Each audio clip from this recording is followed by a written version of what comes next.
You are Locked On Bears, your daily Chicago Bears podcast. Part of the Locked On Podcast Network, your team every day.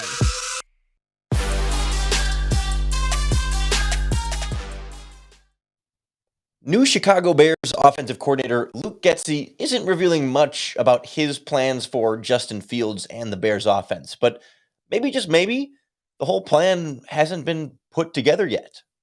This is Locked On Bears, and I'm your host, Lauren Cox. I'm an analyst for Pro Football Focus, and I'm here to bring you your daily, in-depth Chicago Bears news and analysis. You can follow me on Twitter at CoxSports1. You can follow the podcast on Twitter at Locked On Bears. You can like Locked On Bears on Facebook. Join the Locked On Bears Facebook group for even more Bears talk. And make sure you hit that subscribe button on the Locked On Bears YouTube channel to keep up with all of our video podcasts as well. Thanks for making Locked On Bears your first listen today and every day, 5 days a week. We're here for you. And on the show today, we're going to hear from new Chicago Bears offensive coordinator Luke Getsy. Some of his ideas, at least, about this Chicago Bears offense and what he envisions for this group moving forward.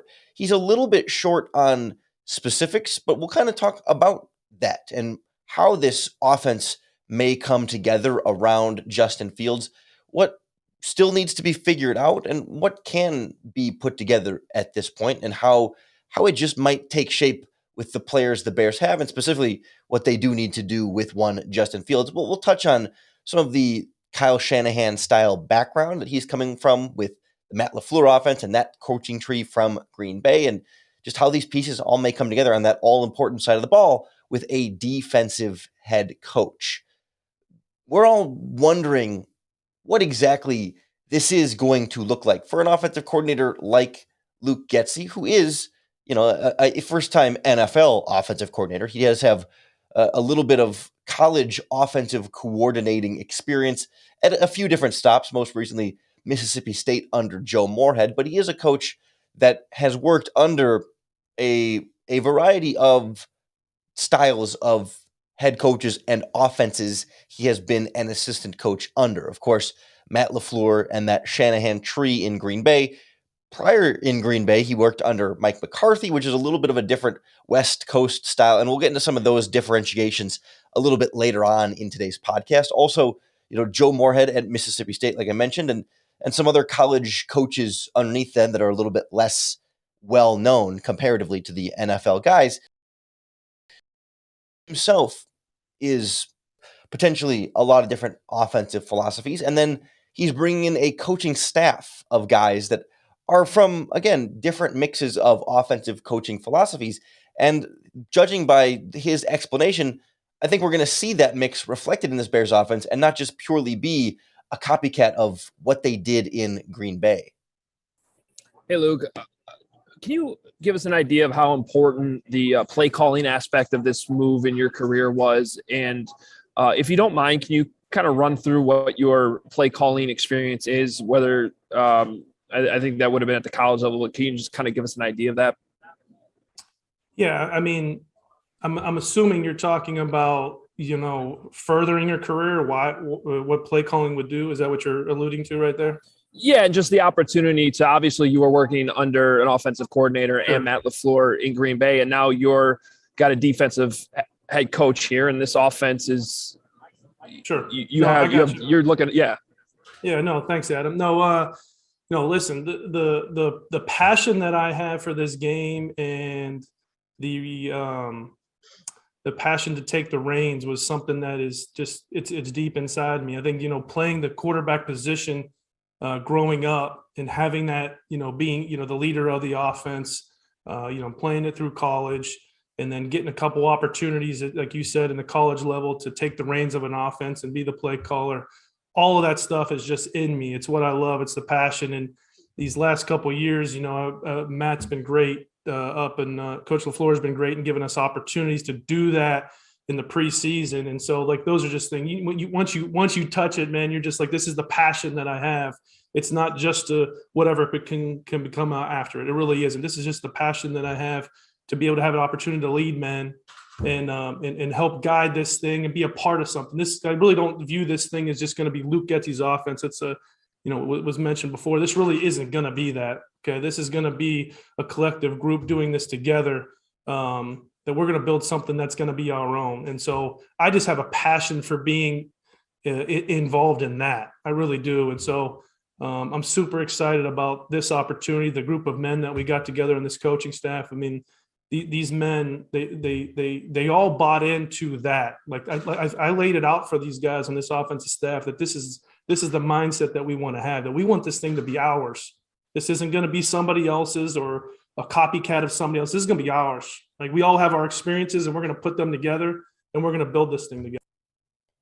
You can see where he matches very well a lot of what we've heard from Bears head coach Matt Eberflus about, the team identity and the coaches coming together and sharing ideas and building that sort of shared philosophy and culture from the top down that, yes, goes from the head coach, but also goes from the offensive coordinator to the offensive coaching staff.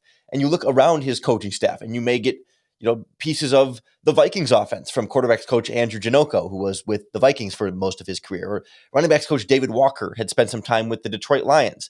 Wide receivers coach Tyke Tolbert has been with the Broncos and the Giants and the Cardinals, a number of different teams throughout his career that he can take different pieces of. Tight ends coach Jim Dray with the Cleveland Browns, and offensive line coach Chris Morgan with Atlanta and Washington and Pittsburgh throughout his career, right? It doesn't have to just be recreate the Shanahan Green Bay offense in Chicago, because not every piece they have in Chicago will fit perfectly into every element of that Mike Shanahan style, Kyle Shanahan now derivative offense that Matt LaFleur ran very successfully with Luke Getsy in Green Bay, and largely which will likely have the main elements of what we see from this Chicago Bears offense in the ways that best fit Justin Fields. But it is more than just Justin Fields in some of the consideration here. And Justin Fields doesn't cookie cutter fit into every single aspect of exactly what Shanahan wants to do. We'll sort of get a little bit more in depth in how the Bears might start to build those, at least the structure of an offense around Justin Fields and the rest of the Bears as they sort of go through this team building and then offense building process next on Locked On Bears. Football might be over for this season, but basketball is in full steam for both pro and college hoops. And if you want to get in on the sports betting action to give you some of that same excitement that you get from your football teams, but in other sports, our friends at betonline.net are the number one spot for all of your sports betting needs, from all the latest odds, totals, player performance props, to where the next fired coach is going to land. BetOnline is the best spot for all the scores, podcasts, and news you need for any of the sports season. And it's not just basketball, right? BetOnline.net is your source for hockey, soccer, tennis. If we have a baseball season, if we can get a collective bargaining agreement, of course, the betting is always good on baseball, boxing, UFC odds, all the way through right now the Winter Olympics. You can still get some final bets in on what's going on over there in China with great coverage and information from BetOnline. So head to their website today or use your mobile device to learn more about all the top trends and action, because BetOnline is where the game starts.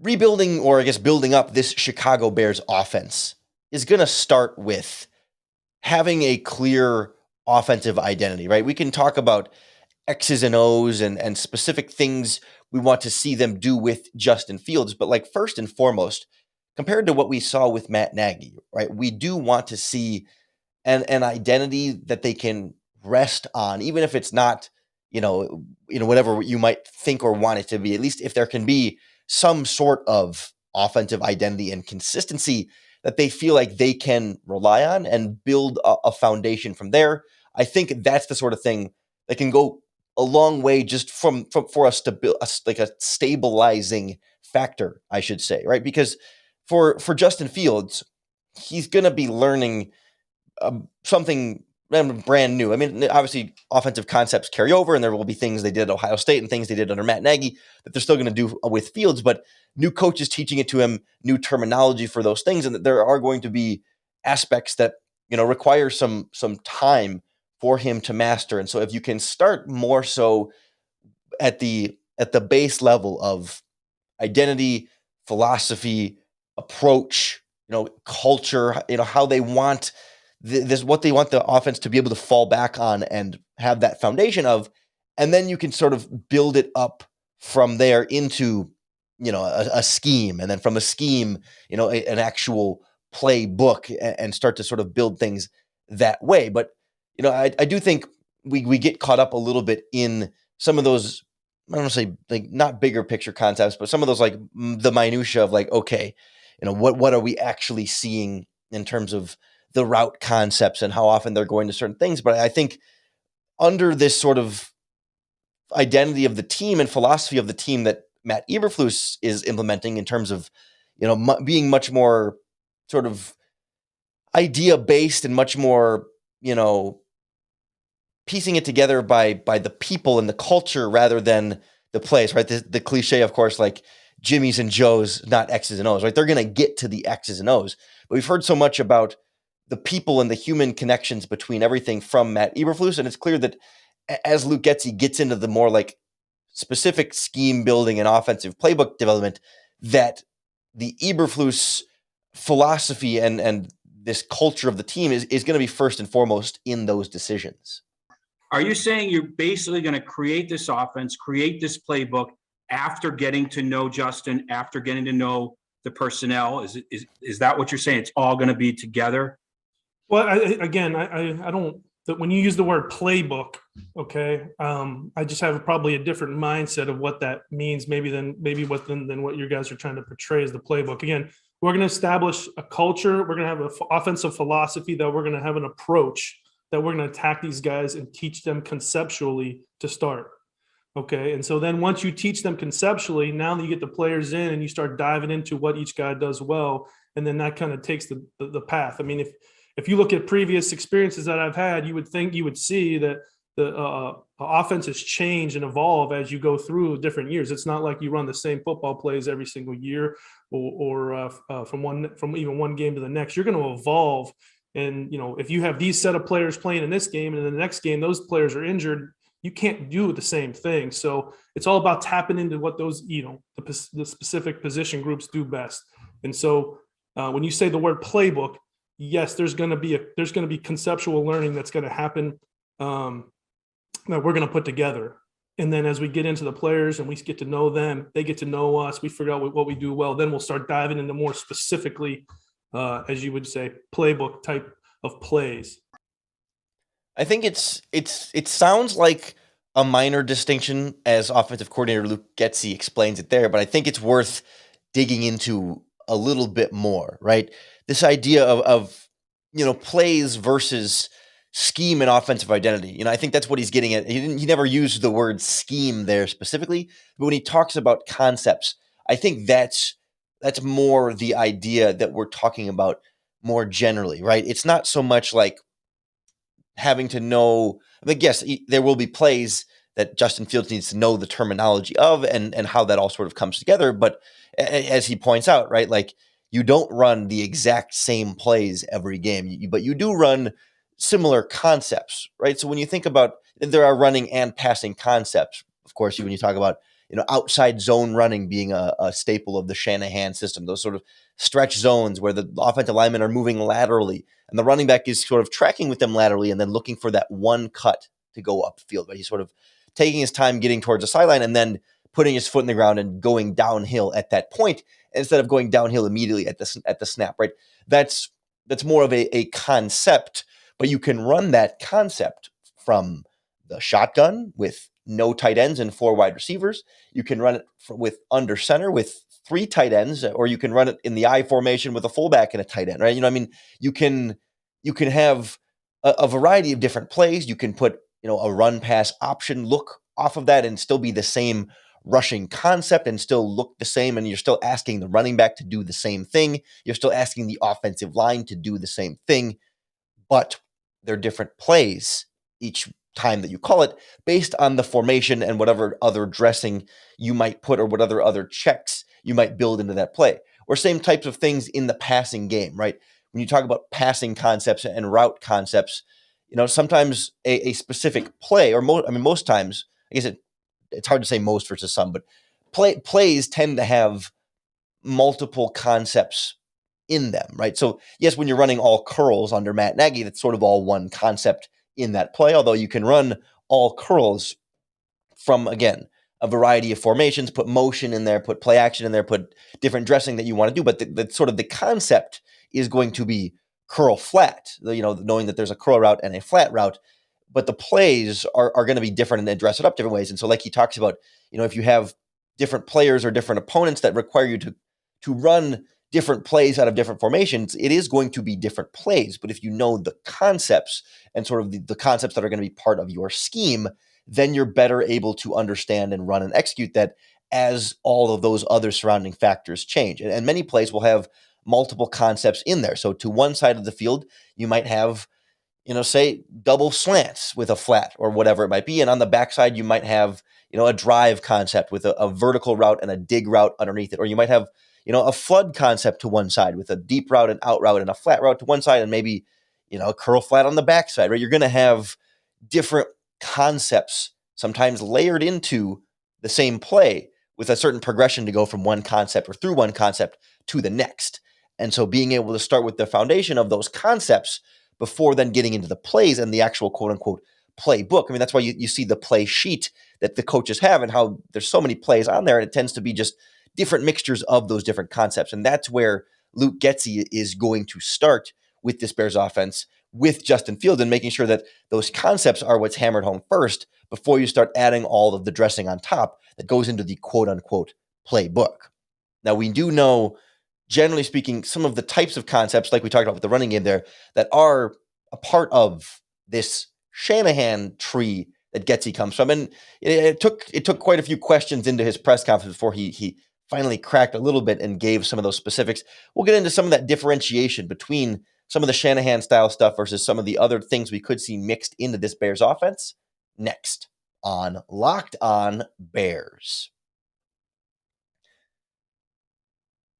Today's episode of Locked On Bears brought to you by the makers of the world's best tasting protein bars, Built Bars. And I don't exaggerate when I say the best tasting protein bars, because I'm a guy, I like to go to the gym, I like to work out, and I like to eat a lot of protein, build muscle and maintain muscle growth. And so I've tried a lot of protein bars in my day, and I've not found anything that tastes as good as a Built Bar and still has all the macronutrients that Built Bars bring, because every Built Bar is soft and easy to chew. They're covered in 100% real chocolate. They truly do taste like candy bars. They come in a bunch of different delicious flavors that sound like candy when you have cookies and cream and salted caramel and coconut brownie chunk. But every Built Bar, regardless of flavor, is low sugar, low calories, high fiber, and high protein. It sounds too good to be true, but every time I bite into a Built Bar, literally every day for me, I'm reminded that it is indeed true, and I don't have to pinch myself. Head on over to Built.com, enter in our promo code LOCKED15, and you're going to get 15% off your next order. That's promo code LOCKED15 for 15% off at Built.com. There's a reason why the Shanahan tree of offensive coaching has become the popular offensive system of choice in the NFL, because it has worked so well for so many quarterbacks. And it's very quarterback centric in the sense that, like, you do need high performance from your quarterback. I mean, every offense needs high performance from their quarterback, but it also does a good job of making things easier on the quarterback, or sometimes in some ways simplifying things for the quarterback without always simplifying things then for the defense, right? Make it easy for your quarterback, but difficult for your defense. And there's not, the other differentiation here is there's not necessarily like one clear cut, like Shanahan coaching manual, right? Where like every Shanahan offense will do all of these things all exactly the same, right? Each, Sean McVay comes from that same type of tree, but he does things a bit differently than you see specifically like Kyle Shanahan himself do in San Francisco, or Matt LaFleur do in Green Bay. There are similar ideas and similar, again, this idea of concepts and schemes that carry over from that. And we talked early on about how, Getsy has certainly now had a rich experience in that, but he also had some experience with Mike McCarthy's more of a traditional West Coast style, and then Joe Moorhead with Mississippi State. And blending those things together, we're able to get from offensive coordinator Luke Getsy a little bit more specific on at least some of the ideas that will come with that, without necessarily getting too much into how exactly it's going to be implemented with the Chicago Bears. I know you've been clear that this is going to be your Chicago Bears offense, but this Kyle Shanahan, Sean McVay, now Matt LaFleur coaching tree, it's suddenly taken roots all across the league, mainly because of the offense. But you had your first 4 years with Mike McCarthy and then the last 3 under Matt. So how do we explain to our readers what's different about this, let's call it LaFleur offensive scheme? In respect to McCarthy, or? Yeah, well, I'm just saying, really, in respect to other schemes around the league, but just your experience with Mike and with Matt. Yeah.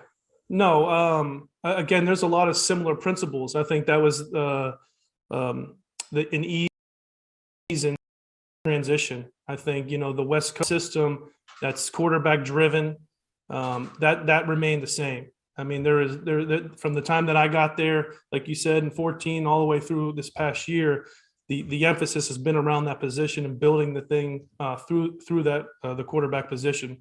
I think that the biggest thing again that just attracted me to that opportunity to work with Matt was, one, the teaching style, and then the emphasis of committing to the run game, letting the run game drive the play pass game, and then building everything around that. And I think we'll be a similar type approach like that, where we're going to let one thing drive the next. It's all about protecting the quarterback. Everything's about the quarterback, right? So if you can run the ball and then you can play pass, you're going to have an opportunity to protect your quarterback. And so the emphasis of that at the beginning of getting to be there at the beginning of it when we put it together back in 19, I think those are all big opportunities for me to lean on. So just real quick follow-up. Is it fair to say that the quarterback's best friend is a great running game? I mean, sure. I guess so. Being protected in the run game, those are all things you can lean on. You talk about take a breath play. There's playing the position is as strenuous and as tough a position in all sports. And so when you're able to kind of take a breath on a play here and there and move on to the next play, yeah, sure. But we're not going to just run the ball just to run the ball. We're going to find the best way to attack whoever we're playing against. But, like I said, when we're building this thing, that'll just be the starting point. That idea of, running the ball to help the quarterback, and then being able to then also run play action off of that running game, is a lot of what we wanted to see more of from Matt Nagy and the previous regime. But I especially liked what he said at the end there, where it's like, we're not just going to run the ball just to run the ball, right? I think you saw the Rams in the Super Bowl illustrate that really well, right? They were not, they may have abandoned the running game because they were getting, 1.5 yards per carry or whatever it was, when they kept trying to hand the ball off. And obviously they won the Super Bowl without needing to run, because they weren't just going to run the ball to run the ball. If running the ball is going to provide them with success and set up the play action, then they are going to run the ball. And if they have success with it, then that's what they are going to do. But it's also going to be opponent and game plan dependent. And I think you got a sense there of, not necessarily like the specific concepts, but some of the general idea of a lot more of what the Bears offense is going to be aiming to do and try and build some of that identity off of. But I think it's important to also keep in mind what we were briefly touching on there about the differentiations of, the different wrinkles that each coach and each team will put into it, specifically, I think, because of personnel. And that's why Luke Getsy in this press conference, right, isn't able to get into a ton of super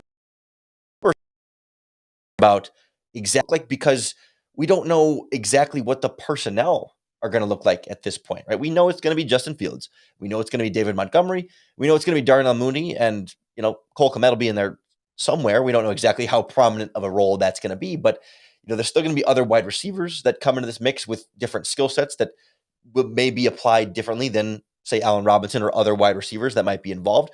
And certainly this offensive line still has the potential to take some different shapes. And not that the offensive line composition is going to drastically affect what schemes you run, but, a more athletic offensive lineman may be able to move a little bit more laterally, and maybe a slower but more physical and strong offensive line might be a little more downhill and a little bit more of those gap scheme type plays. So, he can't sit here and say with certainty exactly what all aspects of this Bears offense are going to look like, in part because he hasn't had enough time working with Justin Fields yet to know exactly which aspects Justin Fields is and isn't most comfortable with. They've certainly watched the tape. They're going to watch the tape and they're going to see the things he has done well and has not done well. But there is also a difference there between what they've seen him do well and not do well, and also what he is and isn't more comfortable with, because maybe there are things that we haven't seen him on tape do yet with the Bears, maybe that Matt Nagy didn't ask him to do, that he could be more comfortable with. And maybe there are things, that he was being asked to do that he wasn't very comfortable with and shouldn't be asked to do more of, right? It's about sort of piecing together what's going to be best for the players that you have and also the players that you're going to have. And so I'm able to give Luke Getsy some benefit of the doubt there in terms of not giving us a ton of specifics on the types of ways they exactly want to maximize Justin Fields, because the coaching staff is still going to learn more about these players as they get to work with them hands-on later in the offseason. We're going to learn more about what this Chicago Bears offense looked like as more of these players come together. So I hope you'll keep tuning in for more in-depth daily Chicago Bears news and analysis right here on the Locked On Bears podcast, here for you 5 days a week. Thanks for making Locked On Bears your first listen today. If you're looking for your second listen, Locked On Podcast Network has your team every day for all of your Chicago sports. Locked On Bulls, Locked On Cubs, Locked On White Sox, Locked On Blackhawks, and so much more. So check out all of those podcasts. Come back tomorrow for Locked On Bears. We will hear from Bears defensive coordinator Alan Williams, in a similar way, what his ideas are for this Bears defense, how he feels about some of the players that they have, and maybe some of the different directions they want to go. Of course, under Matt Eberflus as the head coach and him giving his direction. So hope you will come back for more of that. And I hope more than anything else that the Locked On Bears podcast makes it that much easier for you to bear down.